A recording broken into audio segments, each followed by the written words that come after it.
Today we're going to take a look at how we can use algebraic expressions to help us describe geometric patterns. In our first example, what we have is a pattern of squares. We're told that each square has a side length of 1 centimeter and that the pattern continues. When we took a look at frame 1, or diagram number 1, we can see that we have this T shape.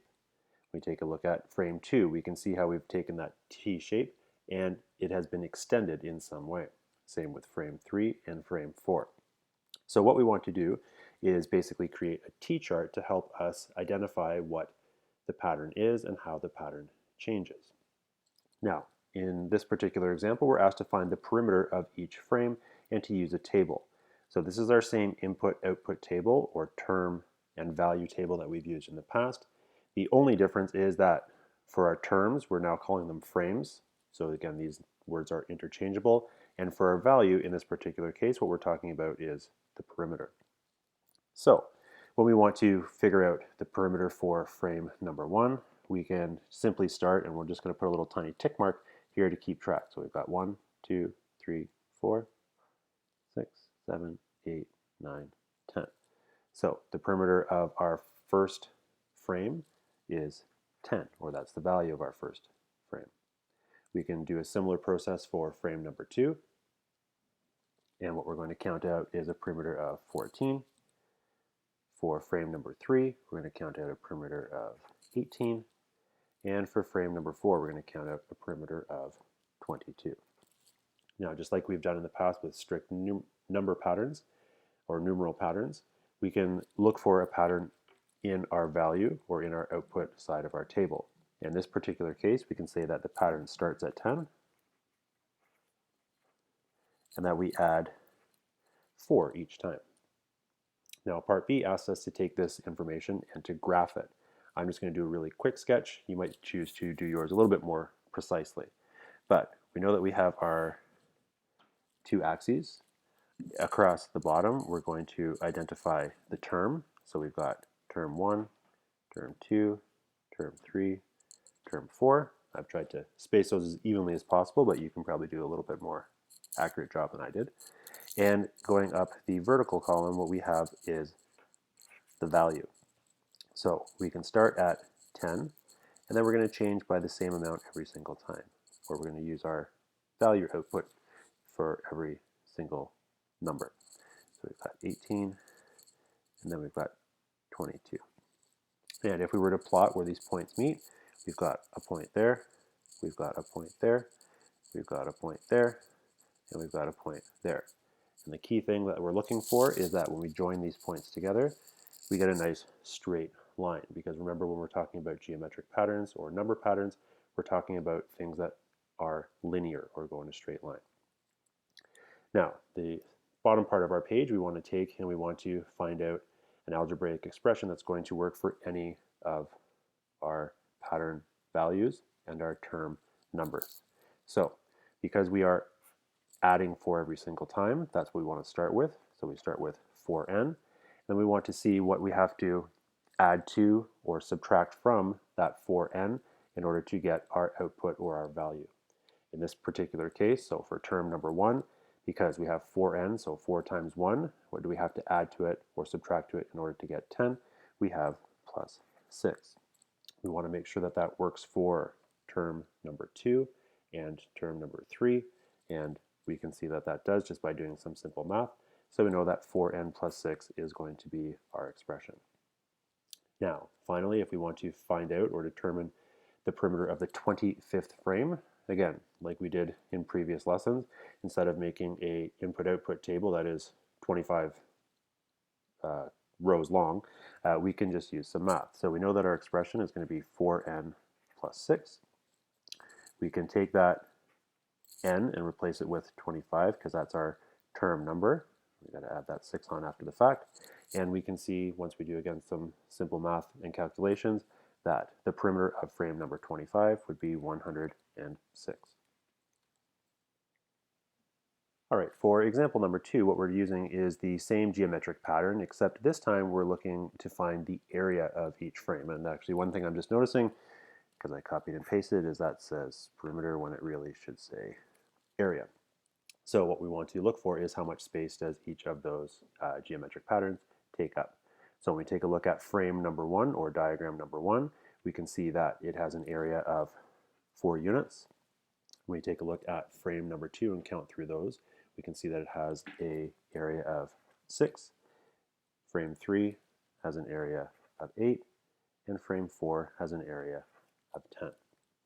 So we want to take a look at our input-output, or our term and our value chart, and we want to look for some patterns and identify a pattern that we see. So in this particular case, we can say that we start at 4 and add 2 every time. Now, because we're adding 2 every time, that's going to help us create our algebraic expression in part B. So we want to start with 2n, and then we want to double check and see, okay, well, if I multiply 2 times 1, that's going to give me 2. What do I have to either add or subtract that to get to 4? And we can know that that is going to be plus 2. I want to double check. So 2 times 2 is 4, plus 2 more is going to give me 6. So that one works. 2 times 3 is 6, plus 2 more is going to give me 8, so that one works. So I can be confident that that is going to be expression for my nth term. If I want to move down to part C and find the area for frame 20, again, I can take my expression that I've generated and I'm confident with, 2n plus 2. I can replace that n with the number 20 because that's going to be term or frame number. And then I can finish off my expression. And I can see that the value, or the area, of the 20th frame, when I do some straightforward math, is going to be 42. Now for part D, and this is something that we've practiced a little bit before as well, I want to see which frame has an area of 146 centimeters squared. So in this particular case, I'm taking an expression, and remember, this is an expression, and what I'm going to turn into is an equation. Remember, an equation has something that it is equal to. So what I'm going to want to find out is 2n plus 2 equals 146, because I want to find what is, when I work this down, if that is my output or that is my value, what term number, this n, is that going to be equal to. So some straightforward algebra. I can take 2n and then 146 minus 2, because remember, I'm taking this, I'm flipping it over to the opposite side of my equal sign, and when I do that, the sign changes and it goes after the number that I have. So 2n equals 144 when I subtract that. And then I want to get n all by itself, so I have to divide this side by 2, which means I have to divide this side by 2. So I'm going to be left with n on the left-hand side, because those 2's just cancel each other out. And then 144 divided by 2 is going to give me a frame number of 72. So that is my final answer. Take a couple minutes and try example 3 on your own.